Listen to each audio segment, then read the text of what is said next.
여러분, 인간의 성별은 아주 오래전부터 지금처럼 딱 나뉘어 있었을까요? 이게 생각보다 단순하지 않다는 이야기가 있습니다. 네, 그렇죠. 우리 몸속 유전자를 들여다보면 좀 다른 이야기가 펼쳐지거든요. 그리고 요즘 남성의 생식 능력에 전 세계적으로 뭔가 좀 심상치 않은 변화가 있다는 보고도 있고요. 맞습니다. 그래서 오늘은 여러분이 공유해 주신 자료들, 특히 게놈 분야 연구들을 바탕으로 좀 깊이 파헤쳐 보려고 합니다. 이민섭 작가님 같은 분들이 유전자의 관점에서 이런 사회 현상이나 변화를 해석하려는 시도도 참고하면서요. 네, 좋네요. 남성을 결정하는 Y 염색체에 숨겨진 이야기부터 시작해서 현대 남성들의 정자는 왜 점점 약해지고 있는지 그 원인과 의미까지. 네, 성의 기원으로부터 시작해서 환경이나 생활 습관이 우리 유전자, 심지어 후속 유전자에 어떤 영향을 미치는지, 그리고 이게 우리 미래에 뭘 시사하는지 같이 한번 따라가 보시죠. 좋습니다. 그럼 바로 그 Y 염색체 이야기. 약 3억 년 전에는 X랑 Y가 원래 같은 모습이었다고요? 이게 어떻게 된 건가요?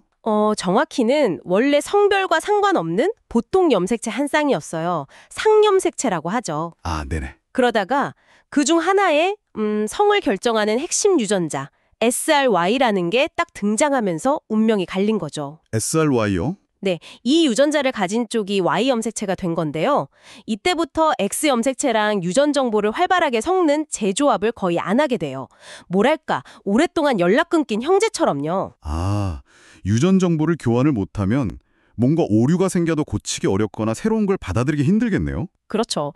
그래서 X 염색체는 유전자가 한 1000개 넘게 있는데 Y는 확 줄어서 한 70개에서 100개? 그 정도밖에 안 남게 된 거예요. 와, 엄청난 차이인데요. 그럼 그냥 작아지고 기능이 약해진, 뭐랄까, 퇴화한 거라고 봐야 하나요? 크기가 줄어든 건 맞는데 이걸 단순 퇴화라고 보긴 좀 애매해요. 오히려 극도의 전문화에 가깝다고 할까요? 전문화요? 네, 남성성을 결정하는 핵심 기능들, 예를 들면 아까 말한 SY 유전자 자체나 고환을 만들고 정자를 생성하는 데 꼭 필요한 유전자들은 오히려 더 잘 보존하고 정교하게 작동하도록 진화했거든요. 작지만 딱 필요한 임무만 수행하는 정예 부대 같은 느낌이죠. 그렇군요. 되게 흥미로운 점은 우리 모두 배아 초기에는 성별 구분이 명확하지 않다는 거잖아요. 맞아요. Y 염색체에 있는 그 SRY 유전자가 딱 켜져야 비로소 남성으로 발달하기 시작한다면서요? 네, 그렇습니다. 그래서 유전적으로는 XY 염색체를 가졌어도 만약 그 SY 유전자에 문제가 생기거나 신호가 제대로 전달 안 되면 여성의 생식기를 가지고 태어날 수도 있어요. 진짜요? 와, 이게 뭘 보여주냐면 생물학적 성별이라는 게 그냥 단순하게 남자, 여자 이렇게 딱 나뉘는 게 아니라 훨씬 더 복잡하고 다양한 스펙트럼 위에 있다는 거죠. 성별이 이분법이 아니라는 강력한 증거네요, 그럼? 그 Y 염색체가 언젠가는 아예 사라질 수도 있다는 이야기도 있던데 그건 어떻게 보세요? 아, 네. 그런 가설이 있죠.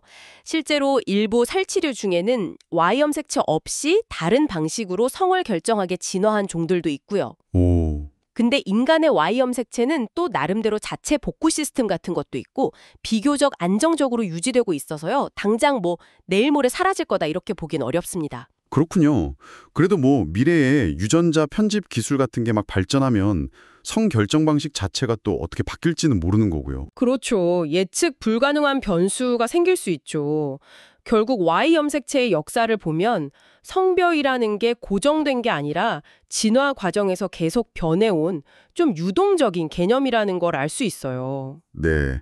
Y 염색체 이야기만 들어도 우리가 성별에 대해 너무 단순하게만 생각해 왔구나 싶네요. 맞아요. 그런데 이제 시선을 현대로 돌려보면 남성의 정자가 점점 약해지고 있다는 또 다른 좀 충격적인 현실이 있잖아요. 네, 이게 정말 중요한 문제입니다.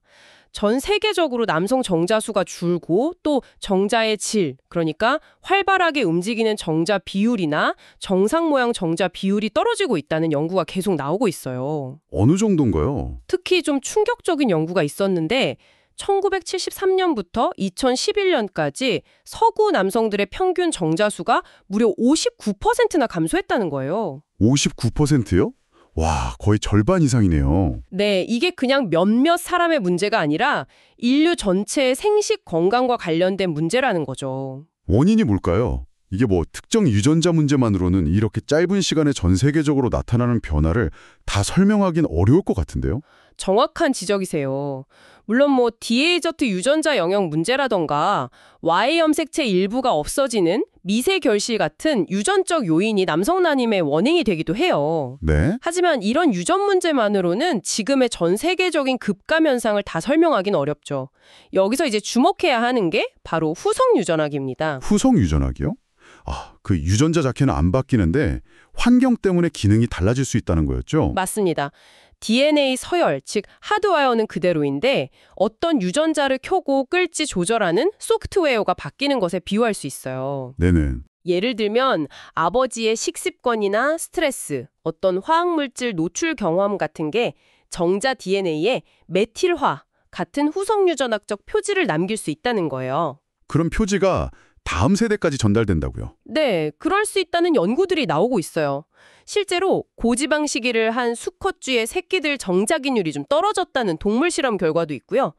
아버지 세대의 환경적 요인이 유전자를 바꾸지 않고도 영향을 줄 수 있다는 거죠.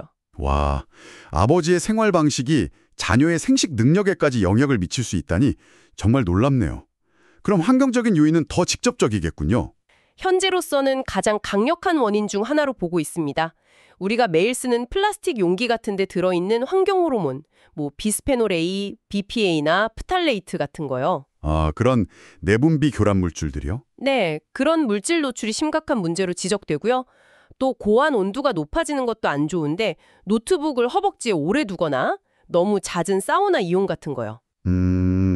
생활 습관이네요, 결국. 그렇죠.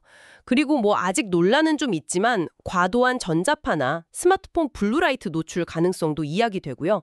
여기에 서구화된 식습관, 비만, 만성 스트레스, 수면 부족, 현대 사회의 여러 요인이 복합적으로 작용하는 것 같아요. 듣고 보니 정말 많은 요인이 있네요. 아까 진화적인 관점 이야기도 잠깐 나왔는데 현대 사회에서는 번식 능력이 약해도 예전처럼 도태되지 않아서 그런 거 아니냐는 시각도 있다고요. 네, 생식 선택 압력의 약화라고 표현할 수 있는데 흥미로운 관점이죠. 예전에는 번식력이 생존에 정말 중요했지만 지금은 사회구조나 의료기술 덕분에 그 압력이 좀 줄어들었을 수 있다는 거예요. 일리가 있네요. 그럼 이거 계속 나빠지기만 하는 건가요? 좀 희망적인 이야기는 없을까요? 다행히 희망은 있습니다. 오, 뭔가요? 정자는 계속 새로 만들어지거든요. 대략 한 72일, 그러니까 2달 반 정도 주기로요. 네네. 그래서 생활 습관을 바꾸면 비교적 빠르게 효과를 볼 수 있어요. 예를 들어 플라스틱 대신 유리나 스테인리스 용기 쓰고 건강하게 먹고 운동하고 잠 충분히 자고 스트레스 관리하고 이런 노력들이 2, 3개월 안에도 변화를 만들 수 있다는 거죠. 그건 정말 다행이네요. 노력하면 개선될 수 있다는 거니까요. 네. 마지막으로 이 정자 감소 현상을 단순히 위기로만 볼 게 아니라 더 큰 사회 변화의 신호로 읽는 시각도 있다고 하셨는데 그게 참 인상 깊었어요. 네, 아주 흥미로운 관점이죠. 이 현상이 여성의 사회적 역할, 예를 들면 교육 수준이나 경제력, 사회적 영향력이 커지는 시기와 맞물려서 나타난다는 분석인데요. 그게 어떻게 연결되죠? 과거에는 남성의 어떤 강한 번식력이 종종 유지에 중요했을 수 있지만 이제는 좀 달라졌다는 거죠. 여성의 능력이나 안정적인 양육 환경을 제공하는 공동체의 힘이 종의 생존과 번영에도 장려해진 것 아니냐는 해석이에요. 와, 진화의 방향이 바뀌고 있다는 신호일 수도 있겠네요. 그렇죠.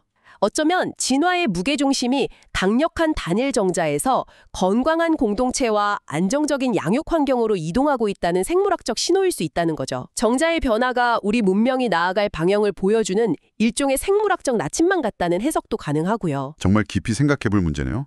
오늘 Y 염색체의 비밀부터 현대 남성 정자 문제, 그리고 그 속에 담긴 사회적, 생물학적 의미까지 쭉 짚어봤습니다. 네, Y 염색체와 정자 이야기는 결국 우리 자신 그리고 우리 다음 세대에 대한 이야기이기도 하니까요. 맞습니다. 그래서 마지막으로 여러분께 이런 질문을 한번 던져보고 싶어요. 우리의 생물학적 특성이라는 것이 환경과 사회 변화에 이렇게까지 민감하게 반응하고 또 적응해 나간다면 우리가 흔히 타고난 본성이라고 생각하는 다른 많은 것들 역시 우리가 생각하는 것보다 훨씬 더 유연하고 변화할 수 있는 건 아닐까요?